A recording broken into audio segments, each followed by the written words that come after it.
স্বামীজি জ্বালাময়ী বাণী। আমার ভারত অমর ভারত থেকে পড়ছি। আমরা চাই জ্বালাময়ী বাণী এবং তার চেয়ে জ্বলন্ত কর্ম। হে মহাপ্রাণ, ওঠো, জাগো। জগৎ দুঃখে পুড়ে খাক হয়ে যাচ্ছে। তোমার কি নিদ্রা সাজে? এসো, আমরা ডাকতে থাকি যতক্ষণ না নিদ্রিত দেবতা জাগ্রত হন, যতক্ষণ না অন্তরের দেবতা বাইরের আহ্বানে সাড়া দেন। জীবনে এর চেয়ে আর বড় কি আছে? এর চেয়ে মহত্তর কোনো কাজ আছে? মনে রাখিও, কাপুরুষ ও দুর্বলগণই পাপাচরণ করে ও মিথ্যে কথা বলে। সাহসী ও সবলচিত্ত ব্যক্তিগণ সদাই নীতিপরায়ণ, সাহসী এবং সহানুভূতি সম্পন্ন হইবার চেষ্টা করো। এসো, মানুষ হও। নিজেদের সংকীর্ণ গর্ত থেকে বেরিয়ে এসে বাইরে গিয়ে দেখো সব জাতি কেমন উন্নতির পথে চলেছে। তোমরা কি মানুষকে ভালোবাসো? তোমরা কি দেশকে ভালোবাসো? তাহলে এসো, আমরা ভালো হবার জন্য, উন্নত হবার জন্য প্রাণপণে চেষ্টা করি। পেছনে চেয়েও না, অতি প্রিয় আত্মীয় স্বজন কাঁদুক, পেছনে চেয়েও না, সামনে এগিয়ে যাও। ভারত মাতা অন্তত সহস্র যুবক বলি চান। মনে রেখো, মানুষ চাই, পশু নয়। ধীর, নিস্তব্ধ, অথচ ধীরভাবে কাজ করতে হবে। খবরের কাগজের হুজুগ করা নয়। সর্বদা মনে রাখবে, নাম যশ আমাদের উদ্দেশ্য নয়। তোমরা কি সাম্য, স্বাধীনতা, কার্য ও উৎসাহে ঘোর পাশ্চাত্য এবং ধর্মবিশ্বাস ও সাধনায় ঘোর হিন্দু হতে পারো? এটাই করতে হবে এবং আমরা তাই করব।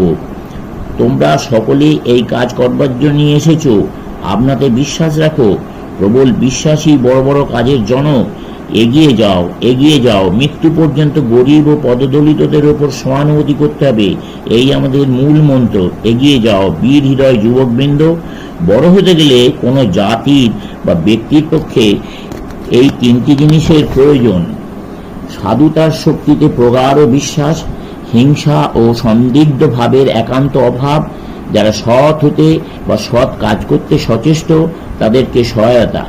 কোনো ব্যক্তির বা কোনো কিছুর জন্য অপেক্ষা করো না, যা পারো করে যাও। কারোর ওপর কোনো আশা রেখো না। বড় বড় কাজ কেবল খুব স্বার্থ ত্যাগ দ্বারাই হতে পারে।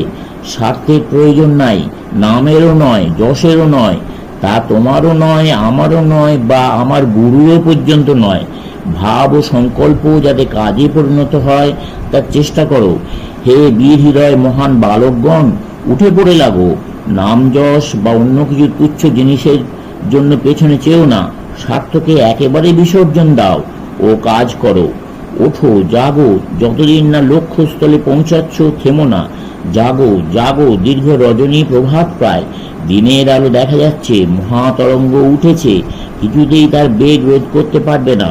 উৎসাহ বৎস উৎসাহ, প্রেম বৎস প্রেম, বিশ্বাস, শ্রদ্ধা। আর ভয় করো না। সবচেয়ে গুরুতর পাপ ভয়। কাজের সামান্য আরম্ভ থেকে ভয় পেও না। কাজ সামান্য থেকেই বড় হয়। সাহস অবলম্বন করো। নেতা হতে চেয়েও না, সেবা করো। নেতৃত্বের এই পাশব প্রবৃত্তি জীবন সমুদ্রে অনেক বড় বড় জাহাজ ডুবিয়েছে। এ বিষয়ে বিশেষ সতর্ক হও, অর্থাৎ মৃত্যুকে পর্যন্ত তুচ্ছ করে নিঃস্বার্থ হও এবং কাজ করো। খুব খাটো, সম্পূর্ণ পবিত্র হও। উৎসাগ্নি আপনি জ্বলে উঠবে। হে বীর হৃদয় যুবকগণ, তোমরা বিশ্বাস করো যে তোমরা বড় বড় কাজ করার জন্যই জন্মেছ। কুকুরের ঘেউ ঘেউটাকে ভয় পেও না। এমনকি আকাশ থেকে প্রবল বজ্রাঘাত হলেও ভয় পেও না। খাড়া হয়ে ওঠো, ওঠো, কাজ করো। যে যা বলে বলুক, আপনার গোঁয়েতে চলে যাও। দুনিয়া তোমার পায়ের তলায় আসবে, ভাবনা নেই। বলে একে বিশ্বাস করো, ওকে বিশ্বাস করো। বলি প্রথমে আপনাকে বিশ্বাস করো দেখি। বলো আমি সব করতে পারি। নেই নেই বললে সাপের বিষ নেই হয়ে যায়। মহা হুঙ্কারের সহিত কার্য আরম্ভ করে দাও।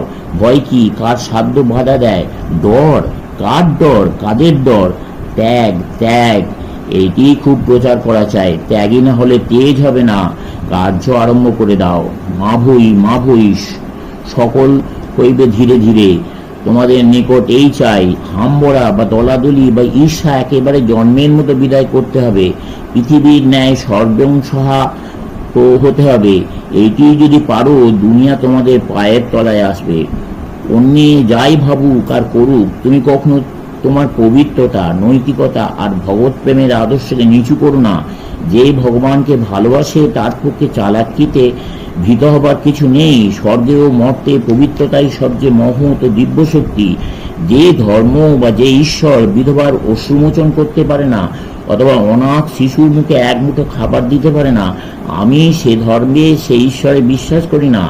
মতবাদ যত বড়ই হোক, যত সুবিন্যস্ত দার্শনিক তত্ত্বই তাতে থাকুক, যতক্ষণ না তা মত বা বইয়ে আবদ্ধ, ততক্ষণ তাকে আমি ধর্ম নাম দিই না। চোখ আমাদের পিঠের দিকে নয়, সামনের দিকে। অতএব সামনে এগিয়ে যাও।